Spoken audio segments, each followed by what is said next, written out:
Are you curious about bodies, pleasure, and possibilities? And what about curious about what others are up to on the planet when it comes to pleasure, sex, and play? Have you considered what pleasure can do for your life, your body, and your bank account? Do you know something magical, delightful, and out of this world orgasmic is not only possible for you, but totally available to you? If you're ready to be the magical, sexual, sexy beast you know you can be, and you just need the tools to get there, you're in the right place. Now, here's the host of The Pleasure Zone, sensual movement artist, relationship and sex alchemist, Milica Jelenic. Welcome back, my sweet, sweet pleasure seekers. For those of you, I'm welcoming you back because for so many of you, you've been avid listeners for so many years, like probably at least one, some of you, even the entire over 9 that I've been on. And with over 500 episodes available, I certainly hope that this isn't your first time, but if it is, welcome. And you have so much content that you can go back and look at it. So for those of you who are brand new, and if you do like my shows, feel free to pass them on and share them with people. And for those of you who are brand new, feel free to go back and whatever platform you're watching this on or listening to this on, go back and look for all the other episodes that might jump at you, that would interest you, that intrigue you.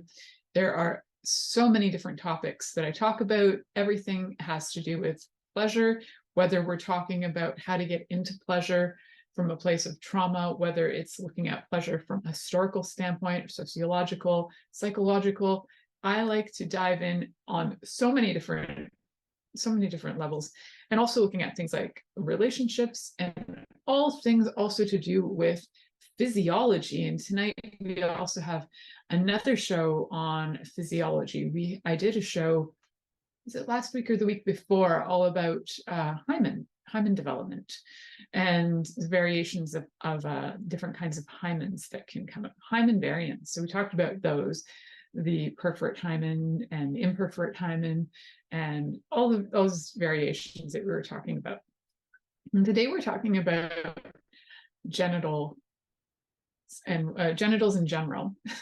That's a tongue twister. Genitals in general. Generals and genital.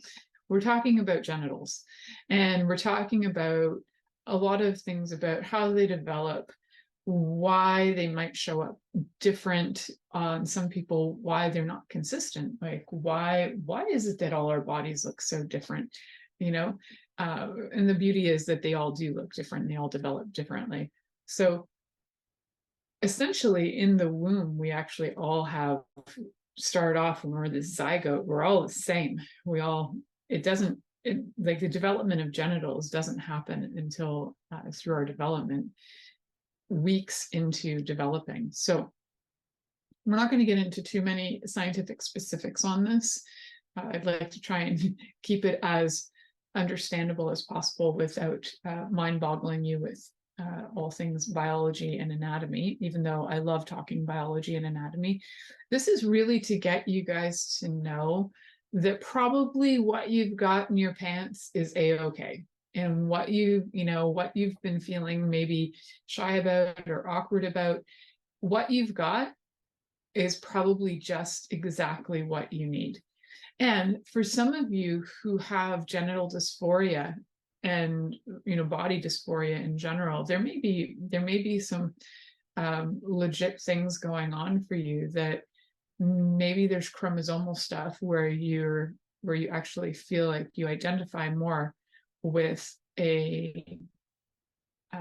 with the genitals of, say for example, you were born AMAB, assigned male at birth, but you feel like you identify more as female. There may actually be something going on. You might actually have like XXY chromosomes, so you might have like Klinefelter syndrome, or there might be something going on that has you feeling that. And then there is also just the acknowledgement that you feel that way too. So I don't want to take away from anybody's experience who's going through, who may be trans, who's experiencing that they actually feel very much like their genitals are like, this doesn't fit with me. What we are going to be talking mainly about today is shape, size, looks, all that sort of stuff, and what constitutes normal. Because I know that a lot of people have, whether it's like fear or sadness or whatever it happens to be, around how their bodies present and what it is like. Oh, I'm not big enough. Oh, I am too bulky, or I'm too this, or there's so many things that people have, and we attach a lot of importance around genitals. And even there are, there are cultures who have actually paired people together based specifically on their genitals. So there is significance around it, depending on how you would, how your genitals showed up, you would get paired with a certain partner. And that was in cultures, in indigenous cultures in North America. That happened more in the South. And I don't want to get too specific because I don't remember the name of that specific clan. So I'll just leave that out there. That information, actually, I remember watching that on a Netflix series that had to do with, I think it was called Petal, and had to do with genitalia. So there are actually quite a few artists that are dedicated to normalizing genitals and the variations in genitals. And one of them you can find is the Great Wall of Vagina. If you've never seen the Great Wall of Vagina, it's a display of, it's actually vulvas. Like, vagina is not the right term, but it's funny. So it's actually the Great Wall of Vulva, but it's the external genitalia, which is the vulva. Internal would be the vagina, and most of us don't bring the forceps open and stare inside of a vagina. So we're looking at the vulva, which is like the labia, is all the external genitalia on what would be usually AFAB, assigned female at birth. So how do we figure out what's normal? Like, we have a gauge and we have certain things that would tell us what's normal. And we will talk about that as well today. So for those of you who are wondering what qualifies me to talk about this, I do work with people. I am a holistic health professional and practitioner. I work with people with their health, and I also work with people with sex and intimacy. So a lot of times I will have people who are concerned. I've had I can't even tell you how many men who get concerned about the size of their genitals. It's either that they're concerned about it, or they just want to check in with me and show me what they got. So I'm not sure. We're going to go with maybe it's both. Either way, generally speaking, if your genitals are healthy, you're good. So I'm going to put out that blanket statement. It's like, as long as you don't have disease happening, and you don't have pain, and you don't have like a stink that's really vile, like as if you do have a disease happening, like some kind of a rot happening, as long as you don't have that, everything else is a-okay. It's actually quite normal, because we have so many different things that influence the way that our genitals develop in birth, that actually would go from being AFAB, assigned female at birth, to AMAB. So we all start out as AFAB. We all start out as what would be assigned female at birth until certain things kick in. And then there's a period where things start to change. And then what appears to be external genitalia that may be male, which would give you an assigned male at birth, start to show up. Though there are variations where you can be AFAB, assigned female at birth, and have internally, you can have testicles inside. So instead of having ovaries, you may have testicles, which would indicate a few things for you that you probably wouldn't even know until you're like maybe 20 years old and you haven't had a period and you're not developing secondary sexual characteristics. And there may be some other things going on where you're like, hey, I don't really have a hole for a vagina. Like, there could be some variations there. So the thing is, actually, all these variations are normal. it's that we have been really stuck on the idea that genitals are binary. You've got AMAB and AFAB. So you got assigned male at birth and you got assigned female at birth. And these two things have been considered the norm for quite a while. Actually, even historically, I remember reading articles that go back several articles that were like historical documents that have to do with medicine and what was considered normal genitalia in AFAB people. So if they were assigned female at birth and they had extra large clitorises, there were surgeries being performed in ancient Greece to actually remove this extra tissue because it was considered like vulgar. And so you have historically, you have clitoridectomies happening because of the vulgarity of it, not for religious reasons, which clitoridectomies still occur for religious reasons. So anywhere that there's been genital mutilation, I would say that's not normal. It's common, but it's not normal to mutilate people's genitals. And a lot of times that is scar tissue, and it can lead to pain, and it can lead to a lot of other things that are trauma based, that, you know, a lot of times when you're told this is a normal thing, that you just go along with it because you think that's like, this is cultural, this is okay.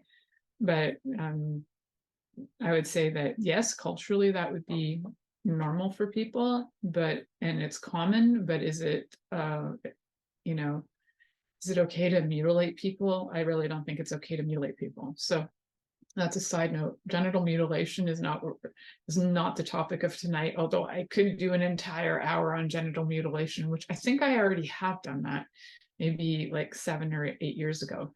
But tonight we are specifically going to talk about what you're born with, and is that normal? Is it normal to have variations? Especially variations, and I think for a lot of people who watch pornography and they might be comparing themselves to what they're seeing on TV, on porn, or even on like regular shows. What was I was watching the Vikings, and the Vikings had some of the Viking programs, there was some like super nude scenes where you're seeing like genitals all over the place because, you know, according to the movie makers, Vikings were having orgies all over the place. So there's like genitals left, right, and center on Viking shows. And a lot of people that they put on sets and they're showing on movies, they tend to have a lot of, we'll say, showers on, you know, if you're having naked male genitals on screen, you tend to see a lot of showers on screen. Unless they're going for humiliation scenes where they would show somebody who's been maybe smaller, or maybe had been turned into a eunuch. There's, you know, that's genital mutilation, so that's a little different. So when you see things on TV and you start to compare yourself, or if you see things in porn and you start to compare yourself, just get that these are actors, and they have, you know, they have touch-ups done, they have things done, they've probably even had surgeries there. I would say that I really don't watch porn. I think I've seen like a total of like 3 porns in my whole life, maybe not even fully. I've watched like educational videos, which are different, like they definitely have a different feeling about them. And so they're just not my thing. So, and not knocking anybody who's into that, although if you're an addict, that's a whole other story. But when you watch anything like that, you're going to find that if you're trying to compare yourself to somebody on porn, you're going to find yourself constantly in that comparison and judgment, where you're going to feel probably not so great about yourself. So I would say step away from that and just know, to start with, that as long as, again, you're not in pain and there is nothing funky like a funky disease going on, and mostly to me it's pain, as long as you're not in pain and you don't have any like funky diseases happening, you're a-okay. You know, even when you have and present with a variety of things, whether you're intersex and you're very evidently intersex, where you're showing up with, and this isn't all that common, where you're showing up with male and female genital variations simultaneously. That can happen. And it does happen in nature. So for those people who are listening and they're like, well, that's not God's way. It is. It's all over the animal kingdom. There are genital variations, and it happens even in animals, where as they grow and develop into more of like their teenhood, there are actually changes that occur in animals naturally. So that is so for those people watching who are like, it's just not God's way, well, that's cool. You don't have to keep watching this, because it probably is, and historically there is evidence of it. So it's also not just something that's happening because there are hormones in the water that may be influencing things, but this is also, there are documents going back thousands of years on this. So if you do have genital variations, whether you're intersex or whether you're AMAB, AFAB, if you're any of those things and you're wondering, are my genitals normal? Check on those two things that I mentioned. Are you in pain, and do you have anything funky going on? If neither of those apply to you, then the answer is your genitals are normal. And we'll talk about, some averages that happen in the world, and why those things show up, and why maybe people are comparing themselves to these averages. Averages are averages. They're not really a standard to go by, but we can talk about those too. So we'll talk more about that when we come back. You're listening to The Pleasure Zone here on Inspired Choices Network, and we'll be right back after this commercial. Are you secretly a voyeur, wondering what's going on in other people's sex lives? What if now is the time for a totally different sexual evolution? Are you interested in people who are pioneers of different sexual and pleasurable practices? Lean in now with Milica Jelenic, where she will entice you and your body to know your own pleasure zone. On the Pleasure Zone radio show with sensual movement artist Milica Jelenic, you'll receive tools, inspiration, and a foundation to allow yourself to receive more in your sex life, and quite possibly other areas of your life as well. Listen for The Pleasure Zone with Milica every Monday at 8 p.m. Eastern Time, 7 p.m. Central Time, 6 p.m. Mountain Time, and 5 p.m. Pacific Time on InspiredChoicesNetwork.com.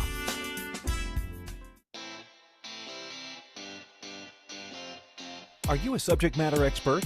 Are you here to share your expertise with an audience waiting to hear from you in only the way you can deliver? Are you ready to have your voice amplified across the airwaves? Inspired Choices Network has a global radio platform streaming to millions of people across the world. Professionally produced and supported by an accomplished team every step of the way, you can broadcast from anywhere in the world, knowing your voice matters, and we ensure it is delivered with ease and efficiency. Eager to hear your message, the world awaits. Contact us today to become an Inspired Choices Network radio host. Email becomeahost@inspiredchoicesnetwork.com. This is The Pleasure Zone with sensual movement artist Milica Jelenic. To participate in the program today, join our live studio audience in our chat room at InspiredChoicesNetwork.com. You can also make the choice to ask or comment by email, info@milicajelenic.com. Now, back to the program. Welcome back, my sweet pleasure seekers. Tonight we're talking about genitals and figuring out what is normal. And so what is normal to me is very different than what is average, which is very different than what is common, right? So what is normal to me has to do more with what is actually okay and healthy. And so as long as, again, there's no pain and there's no funky diseases, like if you've got a whole bunch of rot happening, like say for example you have necrosis of the genitals and you've got like flesh-eating disease in your genitals, now that's not normal. That needs to be looked at. That's not healthy. So that is a different category than normal in terms of variations of size and texture and all that sort of stuff, angle of the dangle, and whether, you know, if you're AFAB, then you might even look at like how big are your labia. Like there can be such a, and there's actually shaming that goes on with this, which is mind-boggling to me, that people shame each other over their genitals and the size of their genitals. And like, I've heard people say stuff, they're like, and they'll be like, ew, that's gross. It's like, wow, there's no kindness in this. There's very little, sorry, there probably is some kindness, but I find there's very little kindness in this world when it comes to bodies, and especially when it comes to genitals. And it's something that we keep secret and we hide under our clothes, and there's shame involved, and there's been shame for a long time. You can look at different reasons for that, whether it's, whether that has to do with certain religious beliefs or whatever happens to be common at the time, morals, and depending on even different countries, they may even have the same religious beliefs, but even within the countries, they might have variations on what's acceptable. Like you look at a country like Brazil, actually, let's bring that one, and where, the majority of people are Christian, the majority of people are Catholic, and their beaches are filled with people who are super like pretty much naked, like very, very little clothing covering them. So that is a different thing than if you went to, say, England and went to a beach in Bath or something, and then you're having people with very much more clothing on. So I think it's not just the temperature of the weather, it has to do with how comfortable people are with their bodies and what they judge and what they don't judge and what they make significant and such. So there are normals and there are things that are there. But what I would say is normal is something that's healthy. That's it. Healthy and pain-free. That's normal. And what is, say, average is a little different. So there was a study done, and I was in university, I think, at the time, so somewhere in the 90s, maybe it was prior to that. There was a study done at the University of Windsor by a professor there who had equated the size of the penis with the amount of intelligence of a person. I'll try and find that information when I go to break to find out who that was, as the idea just kind of came into my mind. So what he had established, which was false, and I don't know what he was trying to prove with this, was that the smaller the penis, the more intelligent people were. So what he was doing was grouping people according to very broad cultural definitions. So he had Asians in a category, he had Europeans in a category, and he had Africans in a category. And what he had decided was, through his research, and I don't remember how many bodies he looked at and how he figured out what their IQ level was, or if it was just a broad-reaching statement that he had. He concluded that Asian genitals were much smaller, and that led to higher capacity learning, and that Europeans had a standard size penis, average intelligence, and that Africans had large penises and low intelligence. And we know that's not true. We know that's absolutely 100% not accurate. There was a guy who on Netflix, there was a special a number of years ago, and I don't think it's up anymore. He was a young guy. He had asked a woman to marry him, like in front of an entire, I think it was like a baseball game, and she said no. And he was like, why? And she didn't want to say it on camera. And so I don't think she did, but eventually she told him it's because his penis was too small and she couldn't feel it or something like that. So it sent him on a search, and he found out that his penis was like an average size for what would be a culturally average penis in Asia. So he did all this, like, I think he even referred to this study as well, from the guy at University of Western.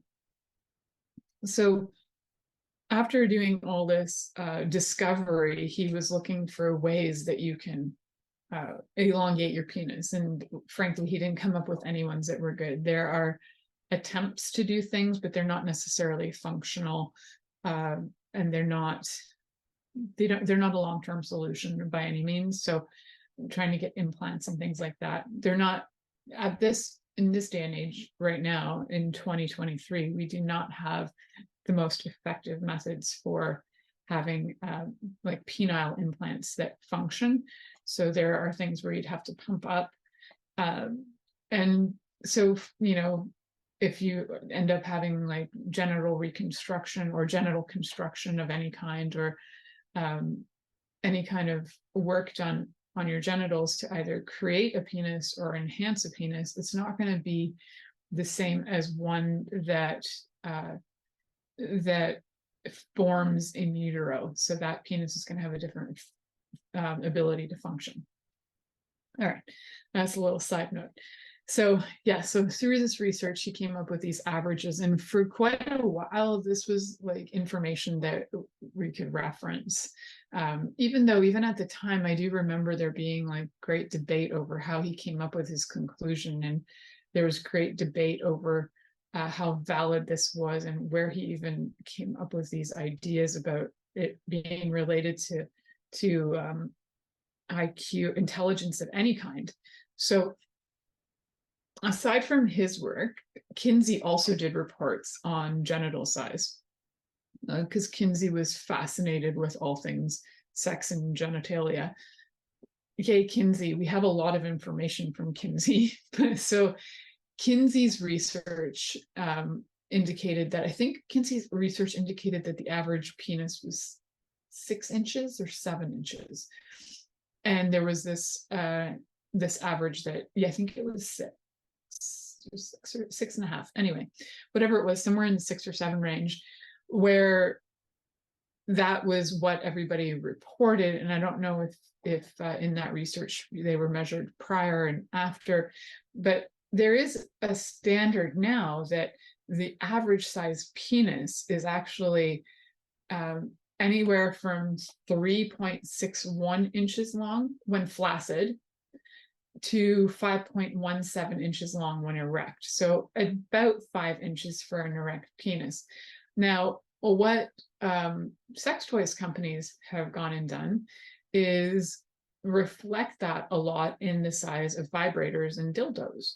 So that I know when I was connected with a particular company that was a sex toys company, when I was like an affiliate for them, most of their dildos were 6-inch dildos, and vibrators were also, unless you wanted a smaller vibrator, most of the vibrators that were shaped sort of like penis shaped, they were also about 6 inches. So they tend to reflect that in the toys. Although now, looking at the research that's coming out now, is that they're not 6 inches, they're actually 5.17 inches. So I don't know if this is also creating some disappointment for people, where they're like, oh, well, my vibrator is bigger than you, so like our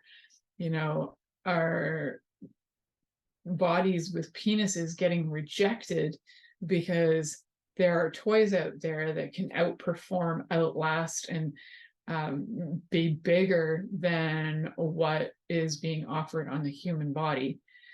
But I do know for a fact that yes, although 5.17 inches may be an average, it's maybe I've had just a weird experience, but I've seen more on the range of the other side of like 7 to 10 inches than I have seen on the lower range end of like under 5 inches. So maybe it just depends. Maybe there is something cultural. I'm not really sure. However, the big question is it functional? That's helpful, right? We want it to be, is it, is there pain? In last week, on my show, I talked about all things to do with penile pain and what's normal in terms of like, if you have penile pain, what you need to look at.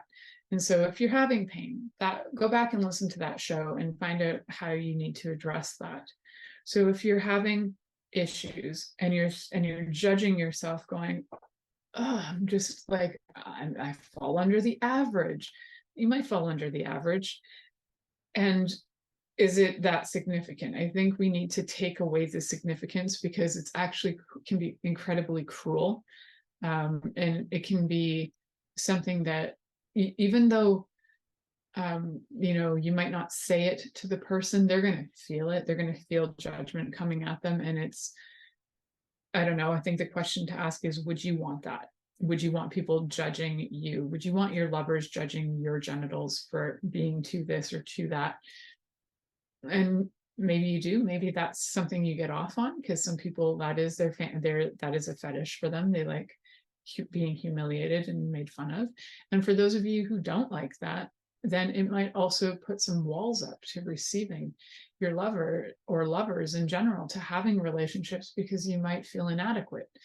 So the thing is that, especially when it comes to all things penetration related, that there is so much more to sex than just penetration. Penetration's great. I'm a fan of it. And at the same time, there's so much more. The world of sex is so much bigger and so much more interesting and brighter than the standard penis and vagina, penis and anus sex. Like, there's so much more to it. So we are going to look at like what is normal, even in terms of AFABs, in terms of like what shows up with external genitalia, even internally, like the length of the vagina, what's normal there. We're going to talk about that when we come back. You're listening to The Pleasure Zone here on Inspired Choices Network, and we'll be right back after this commercial. Are you secretly a voyeur, wondering what's going on in other people's sex lives? What if now is the time for a totally different sexual evolution? Are you interested in people who are pioneers of different sexual and pleasurable practices? Lean in now with Milica Jelenic, where she will entice you and your body to know your own pleasure zone.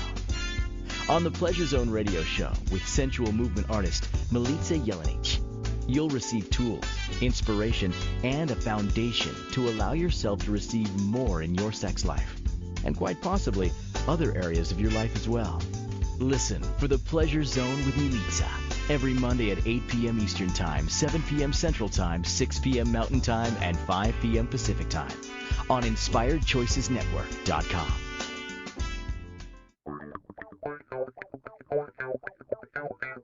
Interested in masturbating for money, copulating for consciousness, and pleasuring on purpose?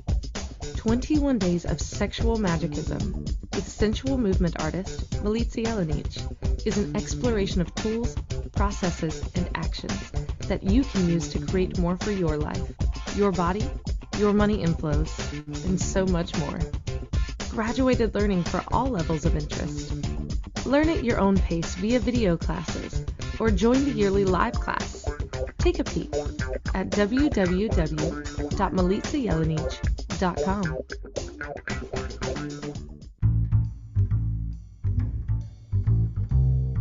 How wonderful would it be to carry your favorite Inspired Choices Network host with you throughout your day? Well, now you can. Inspired Choices Network now has its very own mobile app. Our free app offers live streaming shows, along with thousands of podcasts and TV episodes. Our shows cover a wide variety of topics. Whether you're waking up with us, carrying us through the day, and taking us to bed with you, we're always here for you to enjoy. We're easy to find. Just search for Inspired Choices Network in the Apple App Store or Google Play Store. This is The Pleasure Zone with sensual movement artist Milica Jelenic. To participate in the program today, join our live studio audience in our chat room at InspiredChoicesNetwork.com. You can also make the choice to ask ask or comment by email.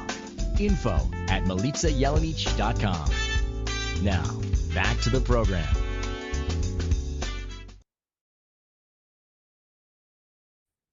Welcome back, my sweet pleasure seekers. Tonight we are talking about genitals and is it normal? And like when you look at your genitals, are they normal? So I know personally that when I was in labor it was prior to labor, and I was going to midwives, and my midwives were checking, like doing some internal checks. And one of them was like, wow, you have a really long vagina. And I was like, oh, I'd never to that moment, and I was 32, 33. I was 33 when I had, was I 33? It was somewhere. I was 32 when I had my child. So when I remember hearing that, I was like, I had never considered at that age even, and I'd studied sex stuff and I'd done other things, and I'd even studied anatomy, and I hadn't really ever sat down and thought about the length of a vagina. Is it normal?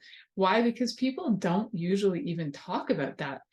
It's not something that we stick a tube in and measure the length or something. Stick a metal straw in. No, I don't actually remember, and do not recommend you sticking any metal straws or tubes in.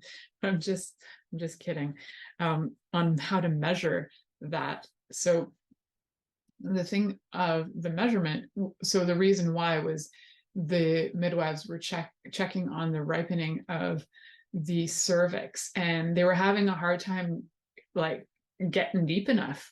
So I like to say that if I had external genitalia, if my vagina had been flipped inside out into a penis, I would have probably an 8-inch to 10-inch penis. Yep, because that's the kind of length I got going on. And that's something that when you have a vagina, you brag about. No, you don't. Have you ever? I don't know. Out there, whoever's listening, just curious, have you ever actually bragged about the length of your vagina? I doubt it, right? Why? Because it's not something we normally think about. You might hear guys brag and go, oh yeah, man, like she couldn't even take me. I'm so big, she couldn't even take me. Okay, that's possible because there are vaginal lengths that are shorter, just like there are penile lengths that are shorter. And there are average lengths of vaginas as well. And there are, again, of course, studies done on that. Why? Because we are horny little weirdos on this planet, and we like to measure everything. Let's measure the diameter of a nipple. Now, we kind of do that sort of thing as well. So what's the average breast size? We need to know that. We need to know the average of everything. Why? Because we want to be able to fit ourselves into the pretty little box called average. What about being outstanding? I have an outstandingly long vagina. Fantastic. So what do you have that's outstanding? I'm just going to brag about it all night long because we're talking about, are your genitals normal? And mine are outstanding. So what is the average length of a vagina? So we can look at it in two different ways. So one of the lengths that have been measured are in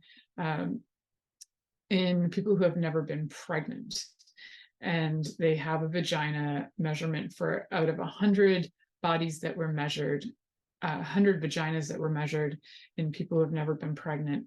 The average length of a vagina is about 3 inches, anywhere from 2.75 inches to about 3¼ inches. So we'll say about 3 inches unstimulated. And then upon arousal, the vaginal canal will actually grow as well. And it can grow to 4.2 to about 4.75. So about 4.5 inches if we take that average in length. So if the average penis is 5.71 inches, and the average length of a vagina is 4.5 inches for all the heteros out there, or all people with those combos who could be trans and have those genitals still intact, then you might find that putting those body parts together that they actually are almost fitting like a glove, like they fit. They just happen to fit like that. So whether you and inserting in a penis into an anus too, there's a certain length. Like you could try and figure out the length of from your mouth to the back of your throat too, to see how big of a penis you can fit into your mouth without and how much you can actually get down your throat without choking, like you deep throating, like how much length is there, because we're little weirdos and we like to measure things, right? So that's something you could do if you feel like it. Go ahead and measure. But the chances are, and so that's in anybody who hasn't been pregnant. Now, if you look at bodies who have been pregnant, that number does change to anywhere from 4 to 5 inches, anywhere up to, that's unaroused, and then during arousal can get up to 8 inches. So I think, I don't know that that's always, because pregnancy doesn't mean vaginal birth either. So whether that is a result of all the hormones from pregnancy, or whether that's a result of actually having a vaginal birth, that is not part of the information in the study. So when we look at genitals, is that even something you ever considered? Like, I doubt it, right? And the other thing to think about too is like, I've also had lovers who were like, I can't find your clitoris. And I'm like, dude, like, it's right here. It's amazing. Women can find it. Like, women are masterful at finding a clitoris. So yay to the women. To the men who can't find a clitoris, a lot of times it's because they don't realize that there are clitoral hoods, and you just have to retract a clitoral hood and you can find a clitoris. And clitorises come in all different sizes as well. And the majority of your clitoris, so if you're watching on here, let me just do like an interesting diagram with my hand. So here's the clitoris, would come right in here. So I'm making like a shape with my hand that's kind of like a teardrop shape. And so at the very top would be where the clitoris would be. And what actually happens is the clitoris goes long and deep, and it actually runs along the side, and can affect feeling into about an inch into the, maybe even 2, into the vaginal canal. So people are starting to look at the clitoris a lot different, knowing that it's a lot bigger than just the tip of the iceberg, just the tip that you can see. And whether your clitoris is like a centimeter out of your body, or a few millimeters, or like 3 centimeters out of your body, and some of them can even look like micro penises, because they're made of all the same erectile tissue. So there is, and more, and then there's variations, but there's actually a lot that we can't see. And then there's sometimes, depending on the variations you have, having what would appear to be like a very micro penis is also in the realm of normal, as long as you're, again, not in pain and don't have an infection, right? So all of these variations.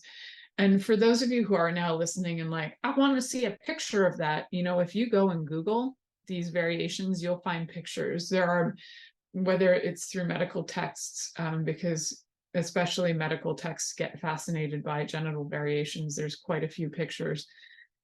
What was going on prior to like about 10 years ago, when a baby was born, if it showed up with ambiguous genitals, often doctors would just go ahead and do surgery and assume the sex of the baby, even though the baby might have shown up with an enlarged clitoris, but then the baby looked like it had more like testicles going on.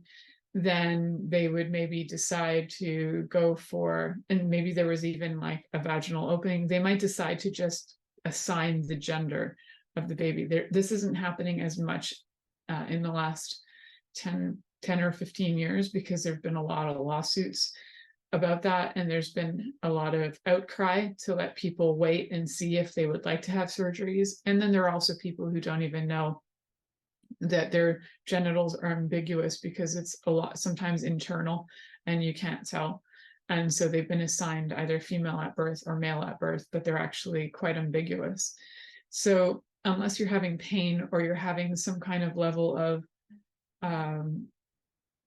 like desire that you want to be able to feel like you that you feel safe in your body, I think the key word is that you feel safe in your body and happy in your body, then you might opt for some kind of surgery.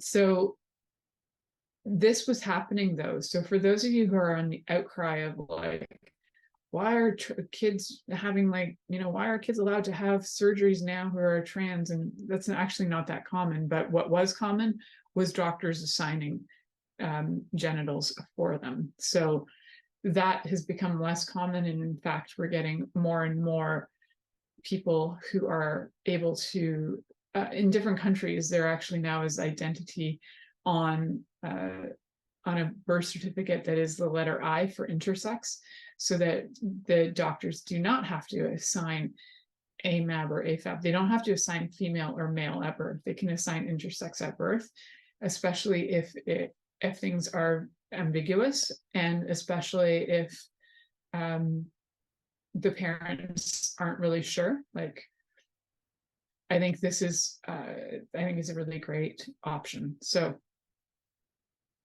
one of the things that I think we need to be more and more aware of is that all variations are completely normal, and it's not as binary as we think it is. Just like there are actually probably more variations within the binary sex assignments. Like there's probably more variation between, even in say like penis sizes, than there is when you look at, like we were just looking at penis length versus vaginal length. Those are pretty similar, but then within each category, you're going to find far more variations. So when you look at that, like there's a really great saying that we basically all have the same genitals, just organized differently. Those are not my words. Those are not like, these are kind of like some new keywords going around that are just helping people know that pretty much in utero, you are developing different things in different ways. Different factors are affecting your body in the way that it's growing, and chromosomally what's showing up. Chromosomes will have an impact, but not always, because you can be born with XY chromosomes and present, it's not common. It's like 1 in 5,000. You can be born with like an XY chromosome, but present as you'd be assigned female at birth, because you have genitals that look more female, even though you have these internal testicles. So that's on the intersex spectrum, and the intersex spectrum is huge. There are many variations. I think there are up to 30 now variations on the intersex spectrum, where some research says it's 1 in 2,000 people. Some research says it's 2 in every 100. Some people say it's as common as red hair, because there are more and more variations of how people are starting to wonder, and there's information coming out too, and people aren't having surgeries at birth like they were 15 years ago. So we're seeing a lot more of this more publicly. I happen to be on the side of TikTok where I see a lot of intersex people, get to hear their stories and hear where they're coming from. So I love listening to them. If you happen to be listening to this show and you are somebody who is intersex and you would love to be interviewed at some point, I would love to have a chat with you, because I know living in a world where everything is incredibly binary, even the bathrooms, and if you're born intersex, you might identify with one of the binary sexes, or as a gender that's the same gender that you were assigned as the sex at birth, you might have that, and then you might not. So you might be living in a world that feels a little bit strange, like who, we don't get to, like intersex people don't get talked about a lot. So the ambiguity can be a bit awkward and stressful. So we're going to head to our last commercial break. You're listening to The Pleasure Zone here on Inspired Choices Network, and we'll be right back after this commercial. Are you secretly a voyeur, wondering what's going on in other people's sex lives? What if now is the time for a totally different sexual evolution? Are you interested in people who are pioneers of different sexual and pleasurable practices? Lean in now with Milica Jelenic, where she will entice you and your body to know your own pleasure zone. On the Pleasure Zone radio show with sensual movement artist Milica Jelenic, you'll receive tools, inspiration, and a foundation to allow yourself to receive more in your sex life, and quite possibly other areas of your life as well. Listen for The Pleasure Zone with Milica every Monday at 8 p.m. Eastern Time, 7 p.m. Central Time, 6 p.m. Mountain Time, and 5 p.m. Pacific Time on InspiredChoicesNetwork.com. This is The Pleasure Zone with sensual movement artist Milica Jelenic. To participate in the program today, join our live studio audience in our chat room at InspiredChoicesNetwork.com. You can also make the choice to ask or comment by email, info@MilicaJelenic.com. Now, back to the program. Welcome back, my sweet pleasure seekers. Tonight we're talking about genitals and what's normal and what's not normal. And for a lot of people, I know that as a teenager, I actually didn't know or care as a teenager what was normal genitals. I didn't really think about it, and I wasn't into porn, so I didn't see it. Plus, porn back in that day, you'd actually have to go into a XXX shop, get a video of that, because the internet was really new and I didn't have it. And for people who did, they had access to that, but I didn't have access to it. So I'm sure it was available, but mostly you'd have to go out and get your videos. So I didn't see porn, so I didn't compare myself or genitals. And all I knew was from my grandpa's medical textbooks. So I knew what were anomalies of like health issues, like elephantitis of the testicle. I knew that was an issue, and I knew what that looked like. And I also knew what STDs looked like on bodies, so that I could I could figure out. Like, I knew what genital warts looked like, and I knew what all kinds of funky things looked like. So I knew what disease I could look for if there was a problem with that. But I hadn't had concern about, is that penis small or is it large? I didn't even think about that. And I didn't actually even know what the difference was. And I didn't know that I had this extra long vagina either. Who knew? And it wasn't until I probably saw the first porn I ever saw that I was like, oh, wow, all those women have this same kind of vulva. They have the, it's the same look, unshaved, blah, blah, blah. And it has a very similar look. And I was like, well, that's not at all what I look like. I kind of joke about it, but I have what I would say is a bulky vulva. It's kind of always full.